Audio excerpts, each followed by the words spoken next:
Om Swastiastu. Hai teman-teman, hari ini aku mau mengulas sedikit cerita pendek yang udah pernah aku baca. Judulnya itu Musibah karya Jujur Prananto. Mungkin di kamera sedikit tidak terlihat ya, karena kena pantulan cahaya.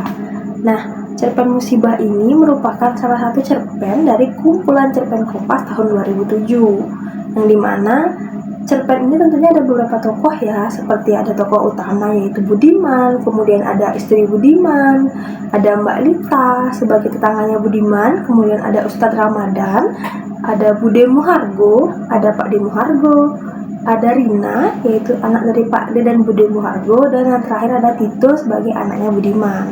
Nah, ceritanya itu berawal dari bagaimana Budiman yang menerima telepon dari Mbak Lita tetangganya mengabarkan bahwasanya ada salah satu sanak keluarganya tersandung masalah, sehingga meminta Budiman untuk segera membuka televisi untuk mengetahui masalah itu.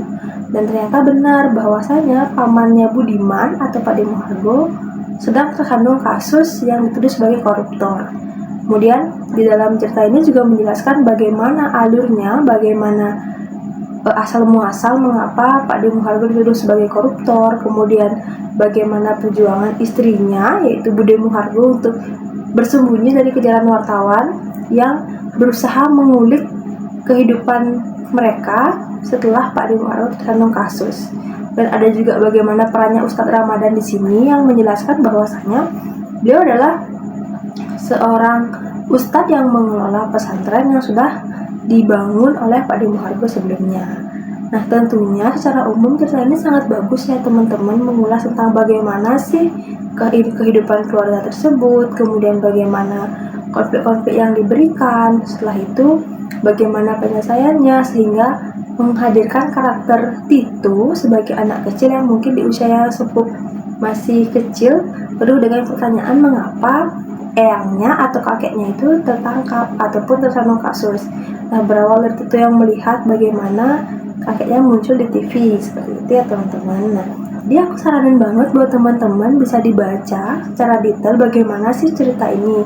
Cerita ini cukup pendek ya, sekitar ada 5 halaman, jadi gampang banget dan bisa kalian baca sehari-hari kayak gitu ya teman-teman.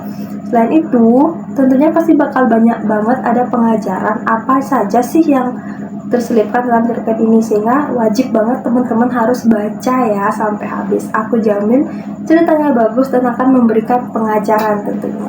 Oke, sampai ini dulu ya review aku. Bye bye.